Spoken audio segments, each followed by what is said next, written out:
Hello, everyone. This is Mike Moyer from Slicing Pie. Welcome to our webinar today. I'm really pleased to have Chris from MetaMythic today, who's going to go through his version of using Slicing Pie, his journey discovering Slicing Pie.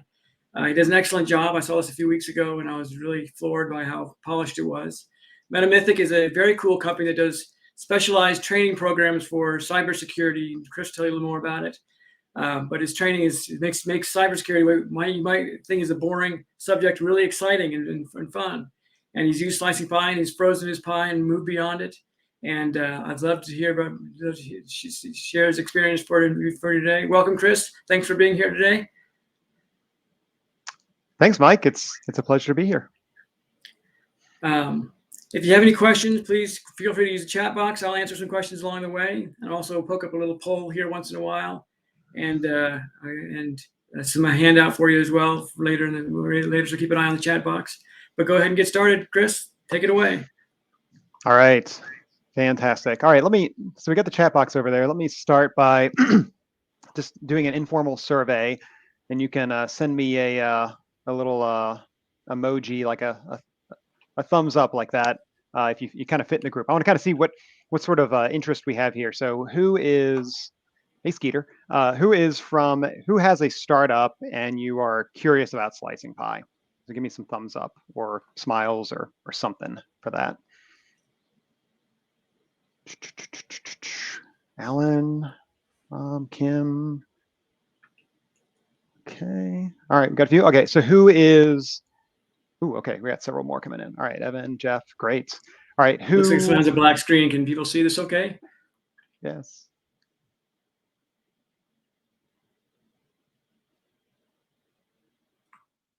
Okay, looks like it might be David specifically who's having that challenge. You want to try reconnecting, David? Okay, so who maybe doesn't have a startup yet, but you're just looking ahead and you're just trying to find tools, or you heard about this and you're just filing away something useful for reference in the future. Okay, you got Lawrence. All right, and then okay, we got several there. Great. Just interested. All right, perfect. Well, I think I can meet some of your expectations, hopefully exceed them. So let me share my presentation. And so at this point, I'm not going to be able to see chat. So Mike's gonna kind of watch and do tech support if needed. And let me know if people have questions. So you can just kind of throw your questions out there, and we'll see if I'll have different stopping points so we can kind of park and chat a little bit. So I'm going to share my screen, and maybe David, this might help hopefully you can see my screen. Maybe this will fix the black screen for you. All right, Mike, can you give me a signal that you can see my screen? I can see your screen. All right, perfect. All right, so how Slicing Pie helped my company, my startup, stop worrying and learn to love equity. So this is really a case study. So the agenda for today is I want to share a tool that I have come to respect and love, because it really saved my startup. That's what I and my founders believe, and why it's important is because it helps you use your startup equity to attract contributors and avoid pitfalls of some of the other equity sharing arrangements that are out there. And my organization went through. And how we're going to talk about this is I'm just going to share a story. We all love to hear stories. This is a story that I'll weave in some of my company history because it's got typical startup drama and I don't know, it was nail biting for me. I don't know if I'll have you nail biting on this one, but I think you'll find it interesting and engaging. So who is MetaMythic? So MetaMythic is myself, the founding team at least, is myself. I'm the CEO and I also act as the chief product officer for the company. Charlie Evans is our chief operating officer, and Mike Dockery is our chief creative officer. And we're the founders and the founding team of MetaMythic. We have other folks who work with us in sales and support and development and things like that. But this is who we're going to be talking about today because we're talking about equity. And so what does MetaMythic do? I like to say we build remarkably engaging and effective training and we do it for when it really counts. And what I mean by when it really counts, it's like Mike said, he mentioned that we do cybersecurity, cyber awareness training for employees. That was kind of our core starting point. That's really important. We also do it for some compliance areas that tend to be really boring for people, but we also do it really for critical infrastructure industries, healthcare, and finance, these industries that have either a lot of money, big assets, or lives at risk. And you need to have your employees engaged and learning, and we help. That's what we do. So, if you see these sorts of things out and about, whether they be critical infrastructure or, maybe an advanced, healthcare facility or financial office, we engage these people, the people on the front lines who are taking on the risk for your organization and their job. And so we create training for them. So the story really started in the early days, almost, over 10 years ago at this point. And we had a problem. Charlie and I actually worked in critical infrastructure. We worked for a utility that served several states in the Midwest, and we ran their mission critical software systems. And we knew Mike. We had met him through uh, a shared activity we had, and we all live in the same town. And in the early days, there was no MetaMythic. MetaMythic didn't exist. So if I kind of plotted our equity position up here, it would be everybody had zero equity. Nobody owned anything in these days, but we were doing things in these days. What were you doing? We were solving problems, and we were solving problems in the utility that we worked for. So the utility we work for is a company called Associated Electric. We're based out of Springfield. This is our territory that we served. And around this time, this was post 9/11, actually almost 10 years after 9/11, but government regulations take a while to vet out. And there was a lot of regulations around critical infrastructure, cybersecurity that came out in the aughts. And they really started to hit utilities around 2008, just requiring utilities to take a much stronger cybersecurity profile with their employees because their infrastructure is very likely to be attacked by terrorists or other nations. But the company was doing an awful, they're struggling. I won't say they're doing an awful job. All companies were struggling with this. This was very new. And employees were really kind of afraid. Like there was a lot of threats coming from these regulations, $1 million fine per incident per day. So big money was at stake. And so Charlie and I had some infrastructure teams that we ran that had to comply with these requirements. And when we inherited those teams, when they were given to us to manage, this was the track record. It was self-reports, violations, findings, and employees were, again, fearful and ill-equipped. So, and when we would do cybersecurity training, because we had attended some of the training, people would come in and they would look like this. They were not engaged because it was not only cybersecurity training, which might not be that interesting to the average person, but it was compliance training, and people had sat through weeks of this stuff up until this point, and they were pretty much dead tired, dead bored, uninterested, and struggling to connect. So the results that we were able to deliver through our solution was different. So how did companies try to solve this problem up to this point? There we go. So they would either engage with vendors, and so vendors like to come in with these big binders. They cost typically quite a bit of money. They come on site. They do these large multi-day. I think one of the ones we went through was a couple weeks long training events. Lots of employees. It sucks up a lot of time. And I actually have another picture that sometimes I pull out where one of these books was being used as a projector angle. They had a projector kind of set up on it to use as a platform for the projector. That's how these books got used afterwards. They weren't used. Nobody ever looked at these books again. They didn't get what they needed. Training wasn't in their terms. Or the other extreme we would see is training would be delivered in these PowerPoint decks. So just lots and lots of bullet points. And so people would just kind of glaze over and die. And so what we did was we created a comic book style training. We wrote our own training. We engaged with Mike, the other founding member of MetaMythic, who's a digital artist, and we created a whole experience for employees where we basically came up with a plot, a whole story around why we need to learn these requirements. The booklets we created our goal was that people wanted to read them, not just that they were required to read them. So we put all kinds of fun little Easter eggs in there and lots of visualizations on how the compliance requirements worked, and just really engaging. And we packaged it all up. We had a training session. People came in, we gave them name tags with, these like fanciful titles that brought them into this world. We brought in an actor who came in from the future to teach us why our training was important. And we had a whole backstory where robots were attacking us, and the SIP requirements were part of that narrative of fighting off the robots.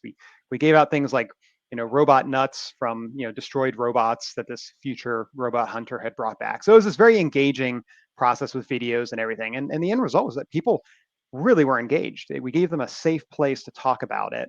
And this guy looked like this at the end. And so we felt like we had something. And so those were the early days.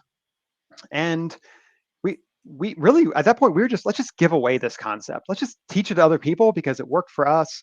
And let's let other companies do this. And so we still didn't have a MetaMythic yet, but around 2013, that changed. And the reason it changed from 000 to something was that we started having other companies interested in what we were doing. And so we had the utility, and then we had this advertising agency that had a stock option program where they were trying to get people excited about this employee stock option program, but employees were actually kind of confused about it and suspicious that the owners were trying to pull a fast one on them and somehow take money away from them. So it was like the opposite of what the owners wanted. And so the standard approach for them was to take legal documents, put it in front of the employees and say, hey, look at this great thing we've given you. But employees didn't know how to read it, and they really got confused and scared. And so we turned that into another handbook, very different because this was an advertising agency. So we went more H.P. Lovecraft with it, and told this backstory about the company and got people excited. We even had a place in the back where people could stamp their stock options with how much they were vested each year as each year passed. And what we did, though, and this became part of our core methodology, was taking something complicated like a stock option program and using a visualization to show how, as the different parts of this advertising agency made money, those profits would then go back to pay off the bank loan and the founder loan, basically buying the company for the employees based on the profits they made every year. And as the employees bought the company from the owners and the bank, they would get shares in the company, and the share would have a value that would change every year. And the trustee would release these shares. And we had this idea of this great cask of unallocated shares that would just funnel money down to each individual's kind of stock bag down here, where every employee would have their own little hoard of shares that they would get from the ESOP. And people really loved it. And so what happened at this stage was we had people starting to come to us to say, companies start to come to us to say, hey, we like what you're doing, but we don't know how to do this. Like, there's something you guys have that we don't know how to replicate it. Can you sell us something? And it really started with being invited to more paid presentations at larger organizations like UX Week and places like that. And so we had to kind of slap together a company real quick. We didn't even have a product or anything. We just needed some place to stick some of the money from some of these engagements. And so we just did what most founders do, and we just said, okay, well, we'll create MetaMythic. That's our name. And we've all been contributing, so let's just do 33, 33, 33. We didn't have any better way to allocate it, so let's do that. And so that was around 2015. And then something happened, and that was we had a new problem to solve. And that was Arizona Public Service reached out to us, and they were one of those utilities that said, hey, we need do something for us. Like, don't just tell us about what you've done for others. Like, can you build us some sort of product? And so there's a new version of these government standards. APS was having some trouble with it, and their employees were actually apathetic and in some cases hostile. They thought these regulations were kind of evil, and that the people at APS who were responsible for making the regulations work were evil too. So that's not good. And so we traveled, we talked to people. We thought, okay, let's do the same training thing. We'll lead training classes and all of that. And so we traveled all over the state, visited their power plants, did all these interviews, a lot of caffeine and some other drinks along the way. And we had an answer. And this is where our company really pivoted and the work started to change for us. And it was e-learning, which was really weird for us because we were kind of the anti-e-learning group of founders. That was not where we thought we wanted to go. But what we learned was these larger companies, they need something that's scalable, that they can deploy in mass at any time to anyone. And digital really helps with that. So we had to take this platform that we had never seen e-learning that we liked. It was all boring. We worked in corporations, we lived in them. It just frankly sucks, e-learning does. And we had to find a way to make it not suck.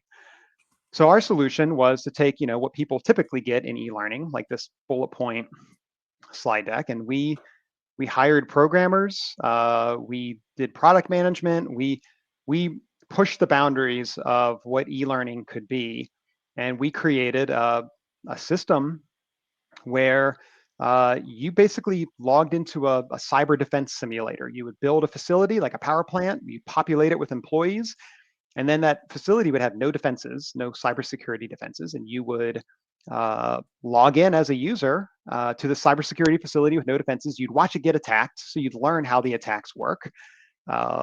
Then once you watched an attack happen, then you would add defenses to your facility to defend from that attack. So you basically became a security manager for your company, and you learned all these concepts along the way while seeing why these things are important to know, building empathy across the company for every role that people played.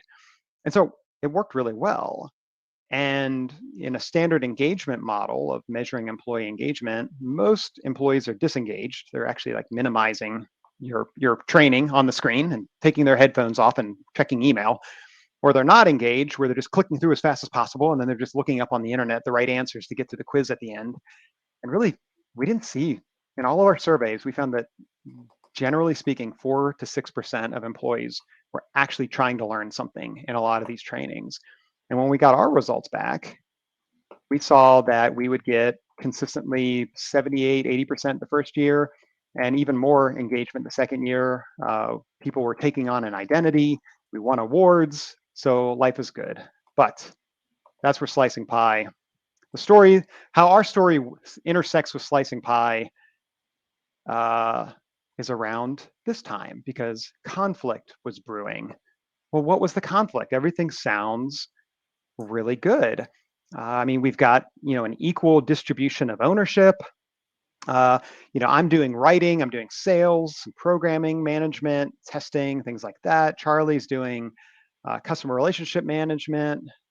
But he wasn't able to allocate quite as much time to this as me. And then Mike was, he's also engaged, but so we're close, but you can start to see if these arrows represent work or the value of work. But let's just say right now it represents amount of work, that there's some little bits of discrepancy. Not a big deal in 2015, because everybody's pulling pretty hard. But when you get to 2016, where we started to take that product, that e-learning product we had developed, and sell it, well, things started to get a little bit more, because my life is sales, sales, sales. I'm flying all over the country. I'm going to presentations. I'm trying to get people excited about this product so we can sell it. Charlie did an effort at sales, but that really wasn't where his skills were. So he kind of moved himself more into the account executive role and handling projects. So that was valuable, but it wasn't the same amount of time and effort. And then Mike didn't have nearly as much to do year two, because year two, we weren't doing a lot of IP development. We're trying to sell what we had developed in 2015. So he helped with marketing and things like that. That's his background. He's got an interesting background of game development and marketing and advertising. So it's a fantastic mix. But that year in 2016, we only were able to leverage part of it. So when you look at these mixes, I can tell you that I was starting to look at that 33% and just be like, why am I pulling so hard? Like I've got the appropriate title. Everybody has the right title. Everybody's doing the right job, but my goodness, like I'm the one that's doing all this flying, traveling all over, trying to pull this thing forward. Everybody else is contributing. Nobody's frustrated at that. But then Charlie started to look at Mike and was like, hey, there's some discrepancy here, right? And nothing was really spoken out loud, but you could feel some tension.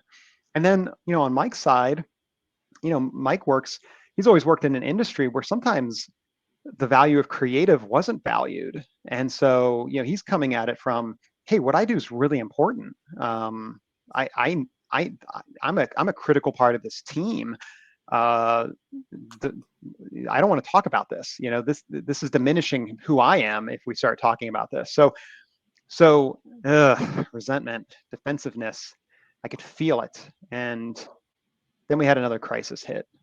And those of you who have startups know that that's kind of the game with startups. It just happens. And that was that Charlie, he had to step away, and we didn't know how long he was going to have to step away. He had some really important family reasons, completely legitimate. Everybody understood. But he also wanted to retain ownership. I mean, at this point, he'd been 6 years in this journey with us. Over around 2.5 years of the company actually existing, and he still wanted to have something, right? And we felt that way too. We're like, well, yeah, you do need something, but you're not going to be doing any work for a while, and you may never do more work for a while. So, how do we handle this? This is more stress in an already building stressful situation. So I had to go on a quest, and it was a quest to save my team, because this is a great team. It's a fantastic team. It is the only team who can solve the problems that we're solving. Without Mike, things don't work. If Charlie can come back in the future, I want that, because he's exceptional at what he does. And so, but if I don't navigate this with my team carefully, I'm going to lose my whole team. If Charlie doesn't get anything out of the company, then he has no incentive to come back, because he's going to come back to zero after he's put a lot of time in. If Mike doesn't feel like his share is equitable, he's going to get disinterested, and we're going to stop getting. And if my share is not equitable, I'm going to feel like I'm working too much, and that's a disincentive, and it's a bad disincentive. So, on this quest, I started with reading. That's what I do. I like to talk to people who have solved problems, and a lot of times those people that I talk to through books. I read what they have to say. And one that really connected with me was the Startup Owner's Manual.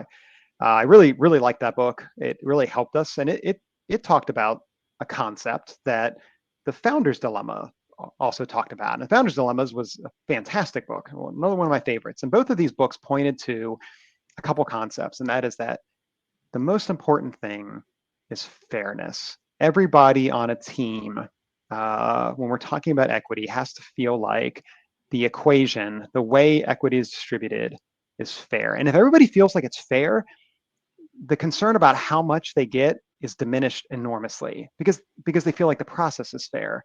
And so I walked away with that concept. And the other one is, both of these books kind of talked about this idea of dynamic equity. And I think Founder's Dilemma probably leaned into it the most, saying this is what you have to do. Like, you have to make equity a dynamic function of your business. It can't be the static thing. And it was engaging. So I actually had my two founders read the Founder's Dilemma, and that got the idea of dynamic equity out there. And so I really dug into the Founder's Dilemma even further, because I thought, well, Noam is talking about this concept, and he even had some ideas for how to model it. And so I looked at that. I looked at his ideas, and I think a lot of his ideas were maybe early. I think they predated slicingpie, and Noam's actually done the intro for slicingpie at this point. So I think Mike's been able to strongly build on a concept that Noam, he saw a problem. He didn't get to the solution like Mike was able to.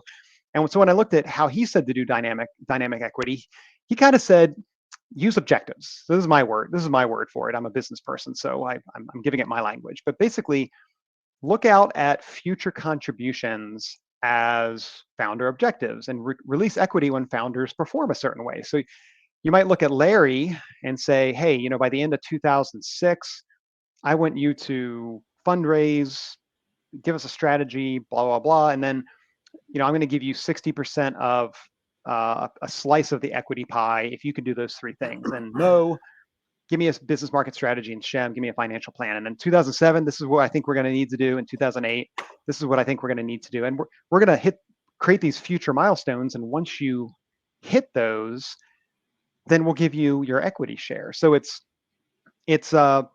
seems dynamic from that sense, in that it's not just 33, 33, 33, and it's based on performance, and that's the dynamic element of it. But I looked at this and I thought, oh my gosh, there's going to be fights ahead, because I've got to do an upfront assessment of what founder value and contributions are going to be. And I have no idea what those are going to be.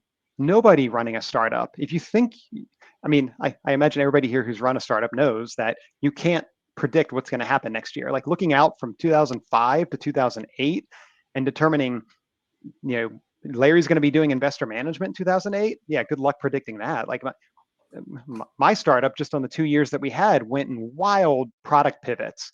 We had found a founder leave. So this is all about prediction, and we are terrible at predicting the future.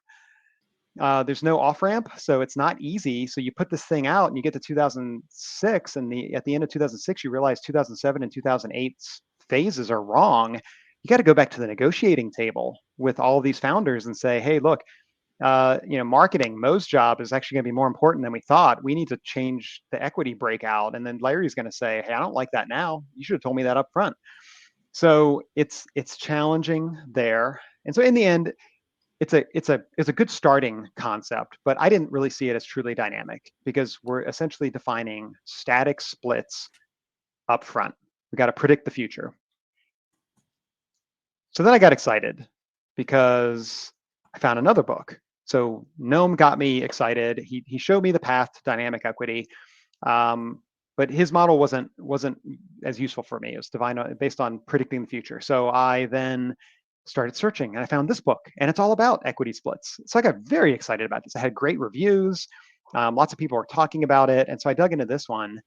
And this one was it was not about objectives. It was more about skills. It was saying, do kind of a pre-performance review, look at the skills of your founders, and figure out what those skills are worth, and use that to divide up equity, and then give them some sort of vesting situation where, as long as they're using those skills appropriately, split the equity based on the value of those skills, and then vest it over time. And what this book's trying to solve, I think, is, well, what do you have? What you need a founder to stick around. And so vesting is this idea of, well, don't give it all to them up front.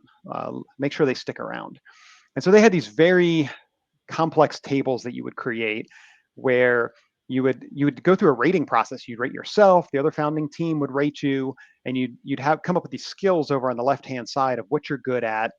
And then you'd have to kind of give yourself a value on the top to say, okay, I'm an A person here. I'm 100%. So I'm worth that. Or, I'm a gold star kind of founder in these areas. And so you're doing this kind of skill assessment of what you think is going to be important to the company and how much it's worth. And then you turn those skill assessments into, okay, Bob is extremely valuable. I mean, look, he's got, 2 gold stars on startup leadership expertise and previous exit expertise. So we need to give him more. So we're going to give him 41.67%, and then we're going to vest it over time. So, hey, you don't get all that up front. It's more valuable over time. So, okay, well, what's the problem with this? The problem with this is we're doing the same thing. We're requiring that upfront assessment instead of assessing what outcomes they're going to deliver, these milestones. We're now assessing what skills they bring to the table. So it gets the startup founders in kind of this upfront competition of, well, my skills are going to be worth more.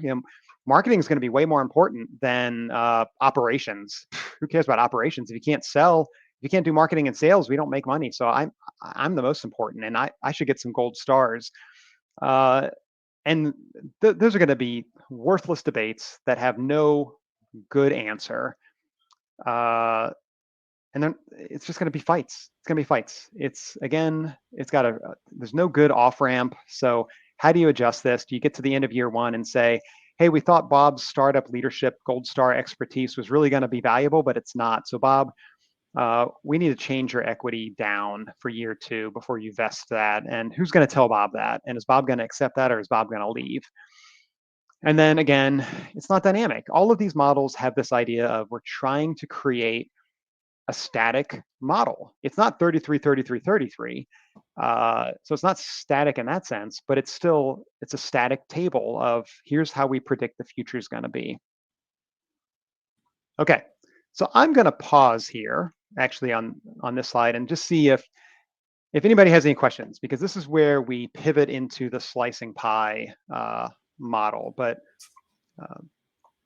any questions or any thoughts? Have folks seen this? Oh, there's a whole bunch of comments already. There's some good chats going on in the sidebar here while you're talking. So okay, no perfect. specific questions so far. All right. Well, I'll keep rolling then. All right. So these are the models. So I was excited by dynamic equity, but I was getting a little sad and concerned that there really wasn't one that, from my business leadership perspective, was really dynamic and not just a type of static split. So I was troubled. I was so troubled until hope came from an unexpected search. So you got to thank Amazon, because I kept looking for something. I figured somebody had to have thought through this, and I came across this book. And I tell you, at first I thought it was kind of odd. It was this little creature on the front eating a pie, by this guy Mike, and there wasn't like it wasn't published under Pact Publishing or some major publishing arm. But I tell you, I started reading some of the reviews, and it seemed like there was this niche group of people, and this is a number of years ago at this point. So it's been fun to watch how this has thrived and reached a much larger audience, because it deserves it. But at that point, I saw kind of this little thread of organizations and startups and some lawyers and some other folks who really liked this idea. And so I thought, okay, I'm gonna check this out. Like, let's read this. And so what does Mike's model do? And so I use I came up with a term that worked for my founders. I don't think you'll see this anywhere in the book, so you'll have to do some translation, because I had to translate this for my founders and for some people later that worked with us. But the idea is that you give people kind of points for their contribution when those contributions occur. And that's the thing. When those contributions occur, that's when they start getting pieces of potential equity. It's not equity yet. It's potential equity is how I might put it. And so instead of trying to predict the future, let's just watch what happens in the company, and let's manage the company. And that's what I can do. I can manage a company. I can manage people.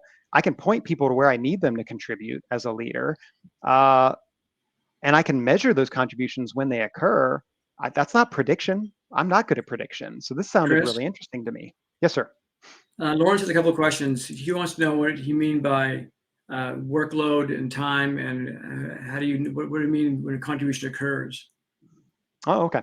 Yeah. So I'll dig into this a little bit, but the idea is that when people put work towards MetaMythic, when Charlie or myself or Mike or other people we hired put work toward MetaMythic, we would measure that work. And I'll talk about how we did that, because the slicing pie method talks about this. It informs how to do this.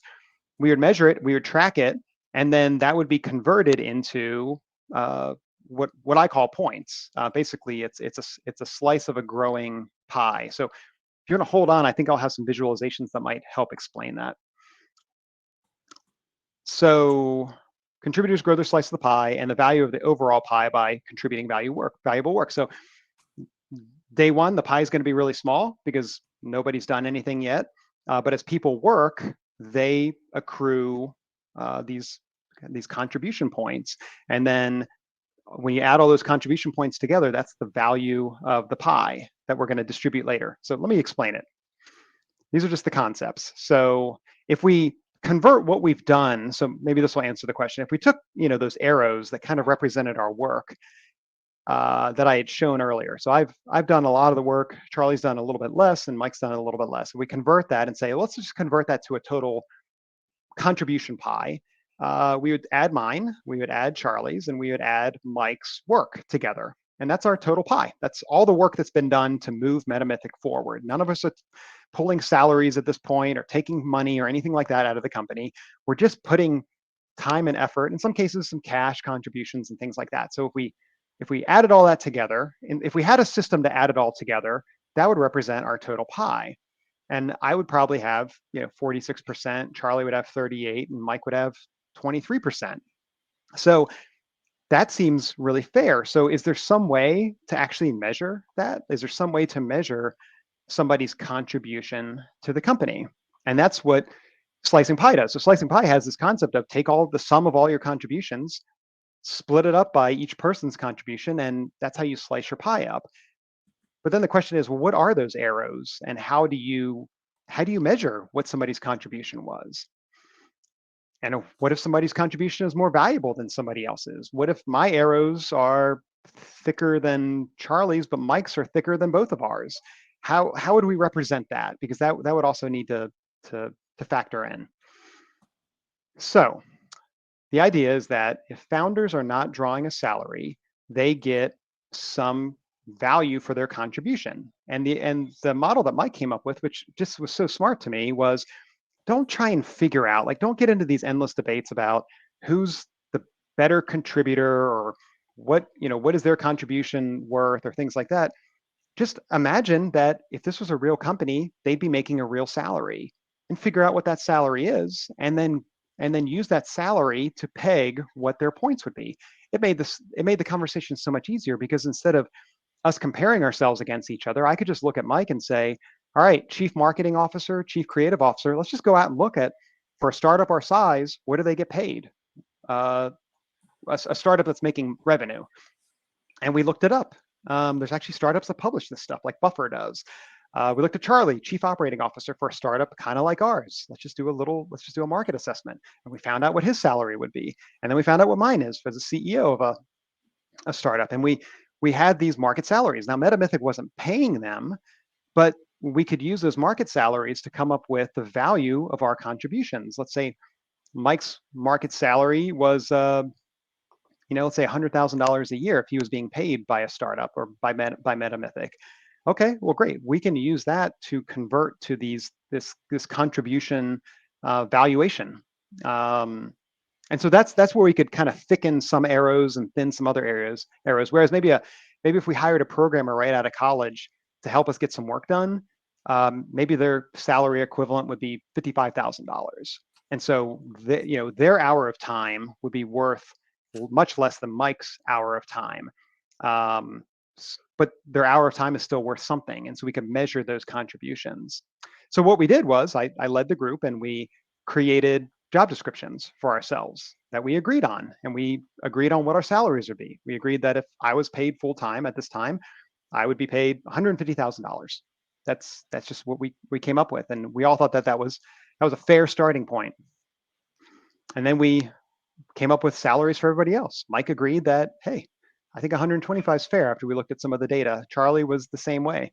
And so it gave us an ability to value what all those hours we had put into the company were worth, because we weren't getting paid for them, but we could get equity shares for them. We could use them to create a pie of what our contributions would be. And that's a key concept, is if you're not drawing a salary, you get equity points for your market salary equivalent contributions. And even if we did pay a salary, let's say we paid 50% salary for everybody, but we're not full revenue yet. Well, cool. You make $50,000 salary.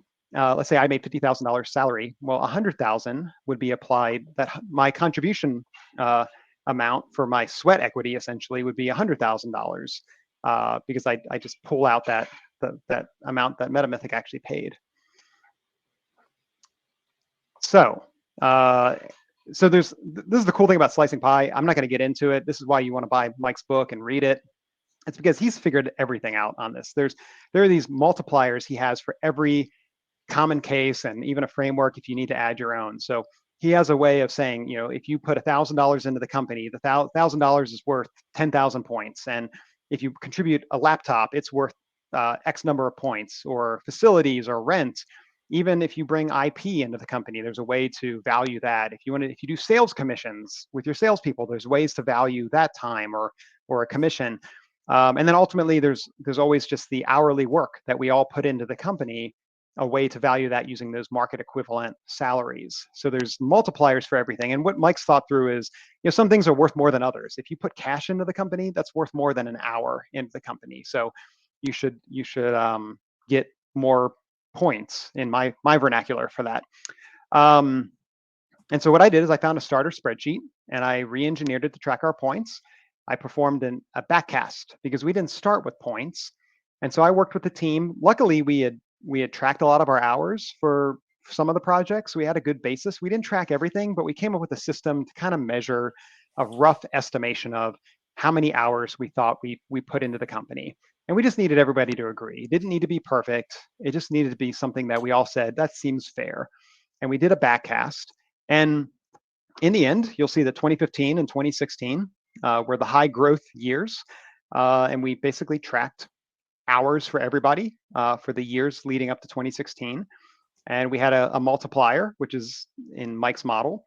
And then that gave us a certain number of points. So, this is mine. So in 2015, I earned 190,000 points based on my contribution. And the other founders had their own, tabs in the spreadsheet where I could track their points. So that got us up to the model.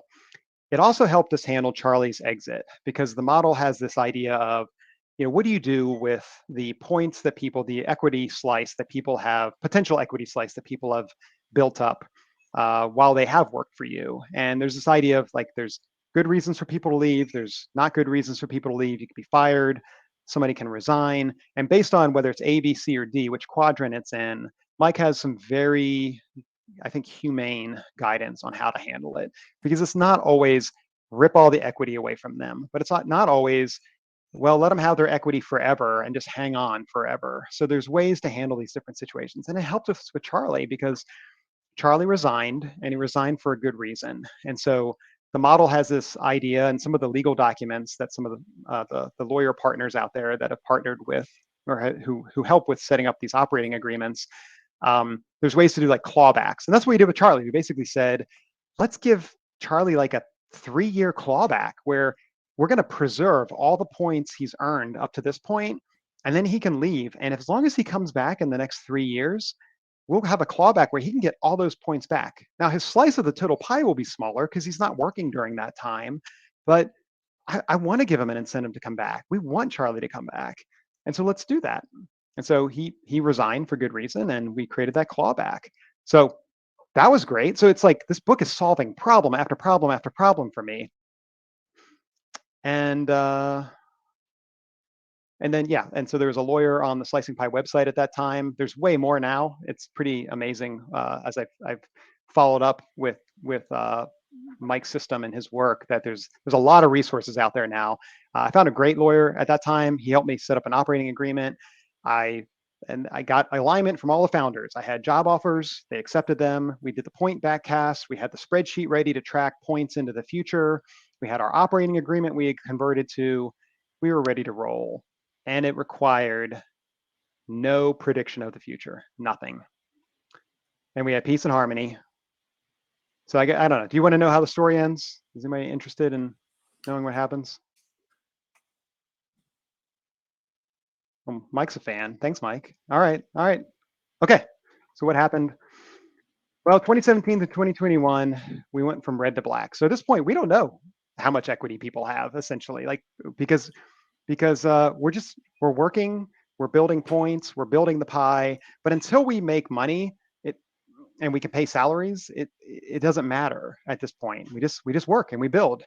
And so we did a lot of sales efforts, Charlie, he kind of took a breather for a while.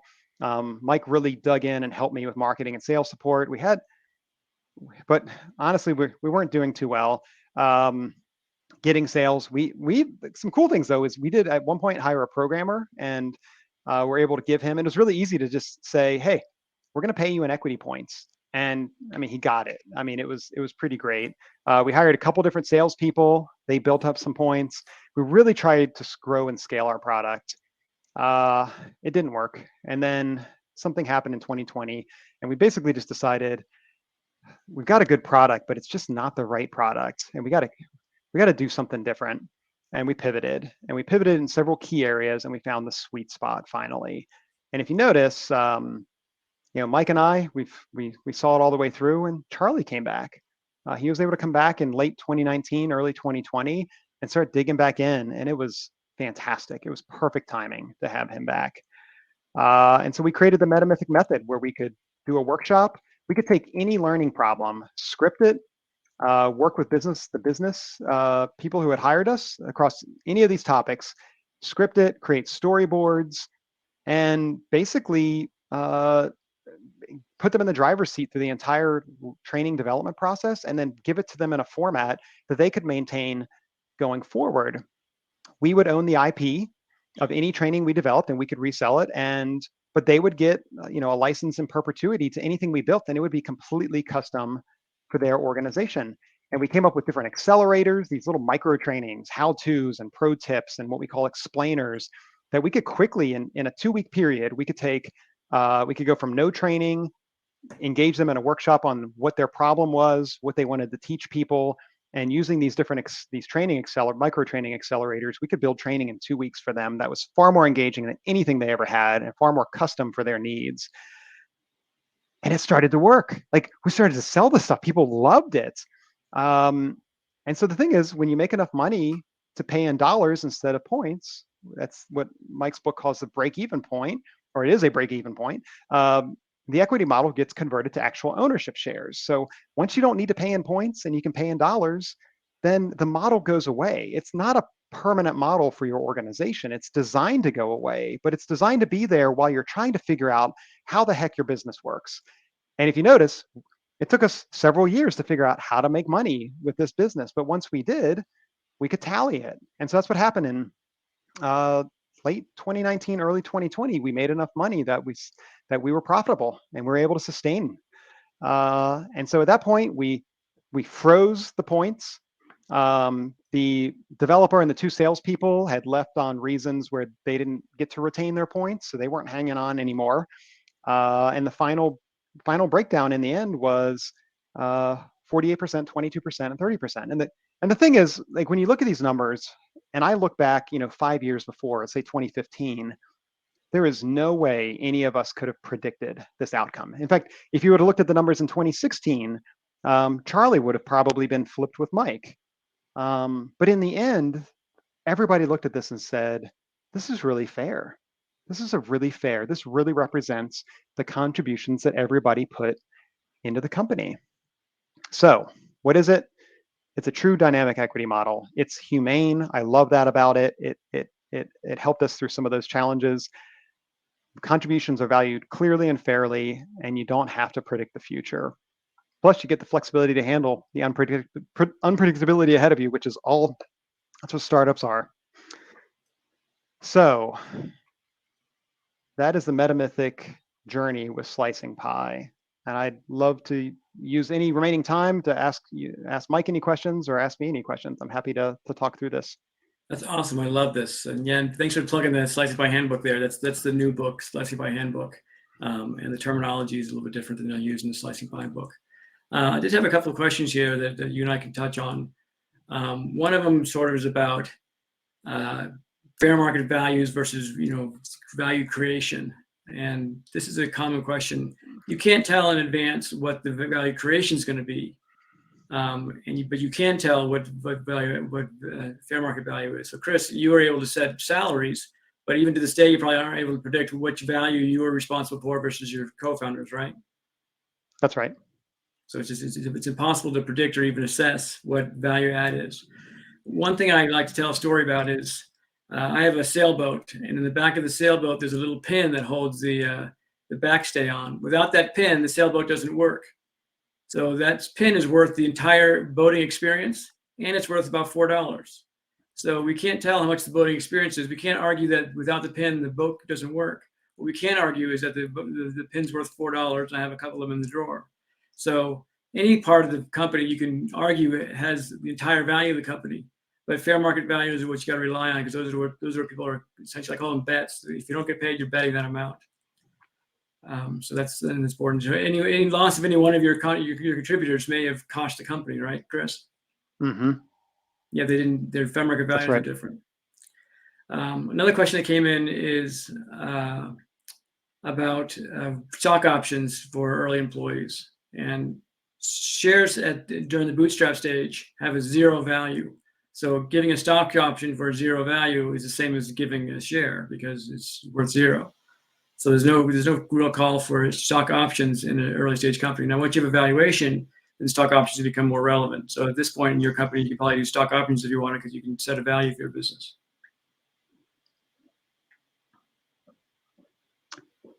Yeah, it looks like Ram has a question about how do you attract talent. So my story was I had a couple sales folks, and I had a developer that worked for us during kind of the product sales, product growth time when we were trying to make that work. And it was actually a really great conversation with them, because I basically just sat down with them and I said, hey, we're startup. You know what that means? So it means I don't have the cash to pay you a salary. And I looked at the developer. He was a senior developer. I pegged him at about 85,000 to market salary. And then I had the sales folks, and I had I think a $60,000 salary for them with commissions.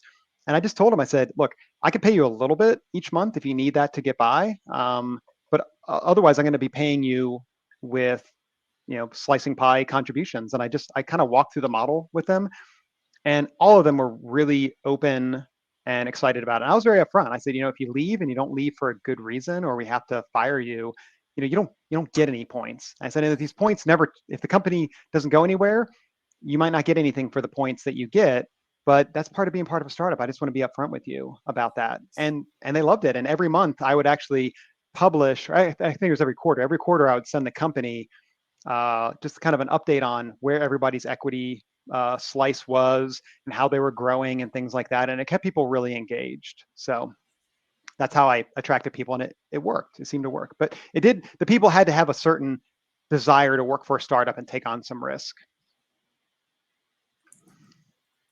Looks like there's another question about how does the pie get affected by investors versus founders and key employees. So Slicing Pie treats everyone the same. So even though you added some people to the pie, they weren't treated with different weighting scales or anything. They were just treated as someone who's placing bets. Their dollars were same as everybody else's dollars, right?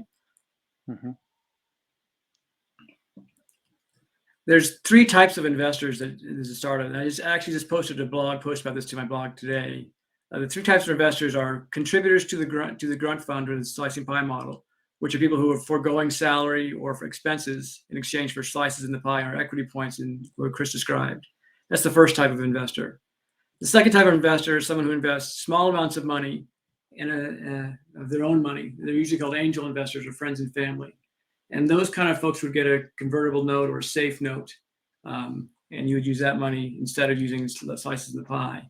And the third type of investor is someone who invests other people's money in amounts that are large enough to fund your operation, and they're called venture capitalists. And they would fund enough to no longer need to not pay people. You could use their money to pay people, and they would get a priced round or a Series A round, and the convertible note holders would convert at that point. So for the most part, outside investors don't need to know much about Slicing Pie in order to invest in your company. All you got to know is that you have a fair equity model in place. Did you take any outside investment in your business, Chris? We did not.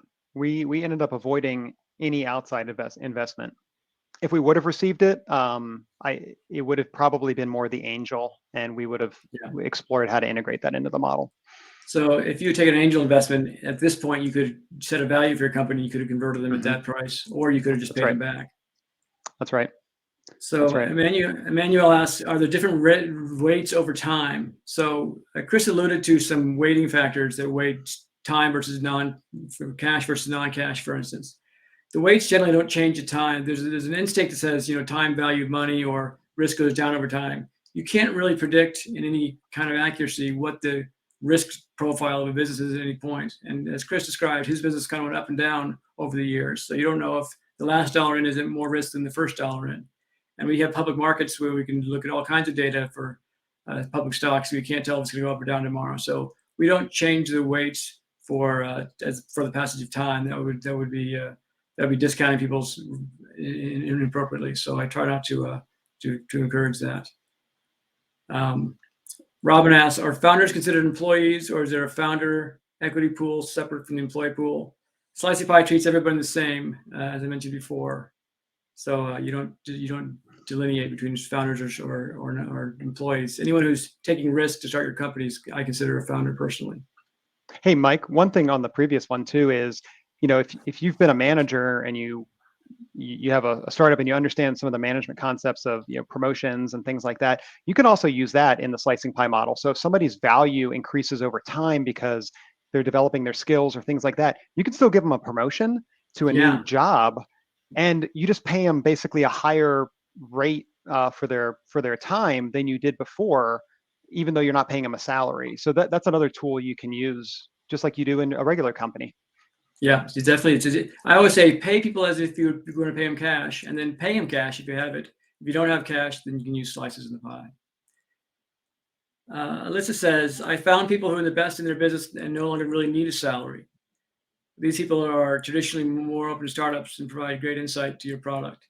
So although people may not need a current compensation, in fact, everyone who works in startups usually doesn't, may not need a current compensation. That's why they start companies, because they want to delay their compensation in exchange for equity.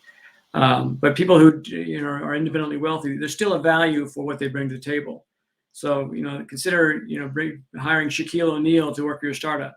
He has a sponsorship value. He doesn't need a current salary, but he might be worth millions of dollars a year in sponsorship dollars. Or take someone who's like Bill Gates, for instance. He will charge a consulting rate if you pin him down on it. So there's always a fair market salary and a fair market compensation for everybody. You just got to determine what that is. Just because someone's independently wealthy doesn't mean their time is not valued. So if you're a millionaire and you're flipping burgers, then your fair market rate is a burger flipping rate. It's not a millionaire's rate. So always pin down people for a fair market value, even if it's not obvious what it should be. So Stephen has a question about contractors, and it's similar to employees, where if you're paying a contractor a full market value, you don't need to give them equity. Don't give them any equity.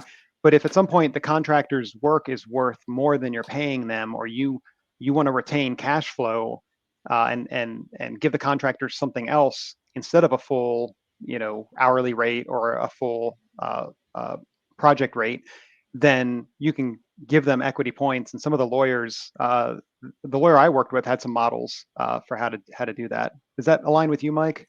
Definitely. And you got to be kind of careful, because the contractor rates can be pretty high. But it's just like anything you consume for your business. Pay cash if you can pay cash. If you can't, use slices. And it's a great way to pay contractors or lawyers or anyone else, consultants or advisors, for instance. Just use slices instead of cash. So Lawrence has a question on the question side about how do you agree to definition of time, workload, etc. For us, I mean, I had a benefit because I was a performance manager in an enterprise for a long time. And so I was able to just come to the table and say, I've done a market value assessment. Like, we've created job descriptions. I can take those job descriptions out on different tools out on the internet and say, this is what a salary appears to be worth. And I had a workshop with my team where I did, first step was to do the job descriptions and get everybody to agree on those. The second step was to do the market assessment, which is easy for me. And I brought those salaries back. And so that's where we agreed to that. And then as far as time or workload, those are management questions. And so that's where I would talk to my team. Like, when I had that developer, I would say, I need 20 hours at least a week, and I want you working on this. And then here's how you're going to give me updates. And so if he didn't give me 20 hours, then that's a management problem. If he gave me more than 20 hours, I just had to be okay with that, because it might be a good thing if he gives me more than 20 hours. If he's trying to build more ownership, that's fine, but I've got to approve it. And then if the time is not being used wisely, again, that's a management problem. So time and workload, it's just traditional management, just making sure people are putting time where you want them to put it and on the most important things in the right amount. And so I think that's more of a management problem. Definitely, that's a very good point. And one thing that slicingpie doesn't do is replace management, and equity in general doesn't replace good management. You can't just throw equity to someone and think they're going to work really hard. You have to manage them, and having job descriptions in place will help you If it comes to a termination question, if they're not doing their job, that could lead to termination.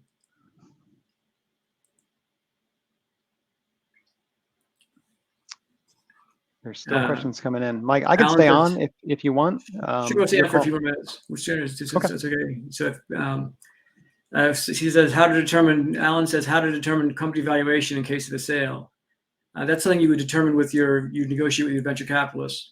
SlicingPie doesn't have anything to do with company valuation. It only determines the equity split. So they're independent. Hopefully you've created so much value, you can command, much more than the inputs of the company, which is the goal here. There's a question on the questions from Sanjay on CSOPs. I'm not familiar with those, Mike, but. Yeah, I wasn't sure what those were either.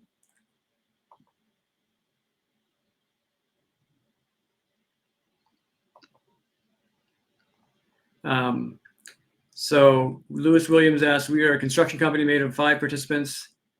How do we calculate value contribution for SlicingPie? So the key is just to be able to set, if you were paying your construction manager a salary, what would you pay that person? And how would you pay them? So you might say that a construction manager for a small construction company is worth $75,000 a year, and just track his time either by the hour, or by the week, or by the month, however you would consider typically pay salaries, and then pay him the salary if you can, or just use slices. So you can't determine their value add, but you can determine what you would pay them if you could pay them.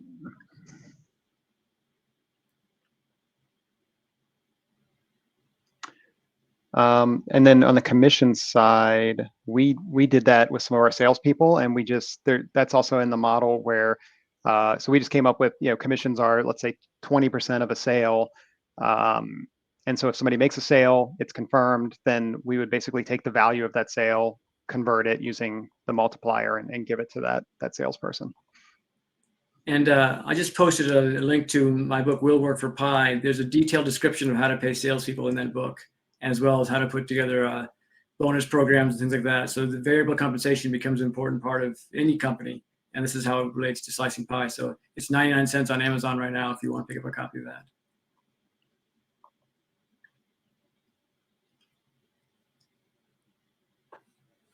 So it looks like we've gotten to most of the questions.